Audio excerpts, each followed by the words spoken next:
Welcome back, guys. I'll be going over the Kurapika deck I've been running on my local LGS. I was able to make it to the Super Pre-Release 4 Union Arena when it first came out, so I do have some Super Pre-Release cards in here. And with this deck, I tend to have trouble against Red Code Geass Academy. My buddy runs that, and if you're not taking care of it quick, you do lose the game fairly fast. I also tend to have trouble against Purple Code Geass because of all the you can't block with things this high, or you must block early game, which gets rid of my Karapikas. It's a tied match in between this and the Green Code Geass because they're almost trying to do the same thing. It's just one does it a little quicker than the other. So I also don't play the game to try to win. I just play the game to have fun. If I do win, that's just a plus. So let's get started with our 2-ofs. So I use 2 of the Hisokas where if I pay action points into them, they have to block them if able, and I can draw a card. I usually use this if I am in need of card draw for my next turn so that I can get my Karapikas out. If not, then I just use it to force them to block to clear their board. And then we have 2 of the Karapikas that if they have more than 5,000 BP, they get impact. I only use the 2 of them because, yeah, they're raid targets, but at the same time, I don't often have the way to make them that 5,000 buff with impact. Emperor's Time does help, and then you can just snipe and impact, so you're still going to clear board and take a life from them, which is another good thing. I use 2 of the Naruto, again, mostly because the deck I run has quite a bit of Karapikas in it so that I can guarantee to have raid targets. And he's another double energy output when I need him to be, when he's active, which is pretty good. I run 2 of the Santoses. Again, I only run the 2 because I have other double energy outputs and other, I believe, in my opinion, slightly better cards. But if I do need him, he's there, either for using the rest of him to increase energy or to discard him to other effects that require me to. I use 2 of the Luario, 2 action point Luarios. These tend to come up late game for me all the time, which I like, because then I'm able to get back the Kurapika raid that either gets sidelined or just end up getting discarded because it's the only card in my hand sometimes. And so I use him for that. Or I'll use him to get back other, again, in my opinion, better cards from my sideline. And of course, the 3 Hunter's License to restand my actions. And then the card of the deck is the 7-drop Kurapika. I always get the questions like, well, why would you choose to rest something when you raid? And I only tell them that's if I hit him off life, because then I can stop another attack. But other than that, you're always going to be playing him on your turn and giving him snipe to take out something. Though, like I said, with the red Code Geass, my buddy runs the Nullify Impact, which makes this a little harder because even if I attack with him without the snipe, he will just block with that Nullify. And then I run 4 of the Karapikas that get plus 1,000 BP when your output is 6 or more energy.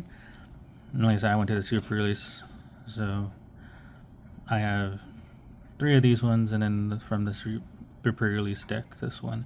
I would like to have another one of these, but everyone I run into doesn't want to trade or sell it.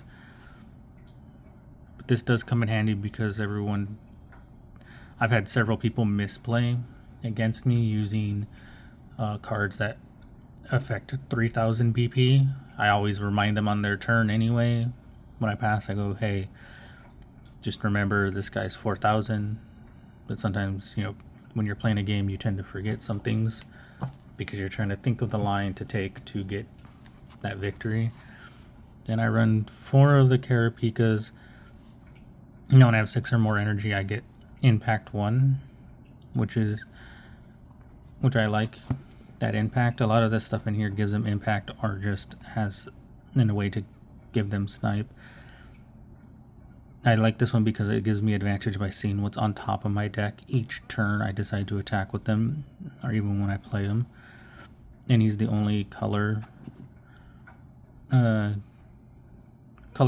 trigger that I have for this deck, for green Kurapika. There is another one, but that one's mainly, I don't want to run Gones. I want to try to run mainly Karapikas because then I always have a raid target on board. And then we have our 0-drop Zeppel. The only downside I see to Zeppel is when I have nothing else that's not as, like, again, in my opinion, a terrible card in my hand to discard to this. But then again, that's why I run the Luario that gets me back characters. And another just 0-drop Kurapika. Nothing special about him. And then I run 4 Emperor's Times. I like this because it gives them 3,000 BP, so I can turn this into a 45 and swing into a character I want off the board, and I get to draw a card if he wins the battle. And so if I gave it to a Kurapika with impact, or a Kurapika that gets impact, hit him with it, take a life, remove a character, and draw a card, which is a lot of value for just 1 card. Then we have the Basho. I like him because if I need to, I can play him in the front line to threat a blocker or an attacker on my next turn. And then if I draw something good, I can just use step to put him back in my energy line to give me that extra energy I might need to play another card. And then we have Neo, which is my favorite card of the deck because of the fact that I can just play her, look at the top 4, and play almost any card in my deck.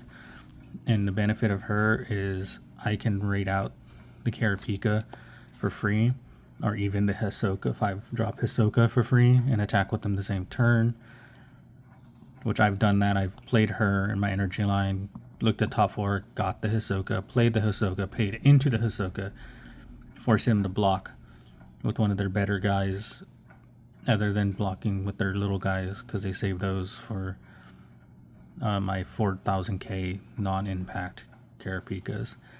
And then we have the Luario that bounces. I do like the fact that I like this card a little bit because then I just bounce back. Like if it's early enough, I bounce back my Zeppel, play Zeppel, draw on turn 1, then turn 2, I play Luario, use Zeppo, bounce Zeppo, play Zeppo, draw, so I'm effectively drawing 2 cards a turn.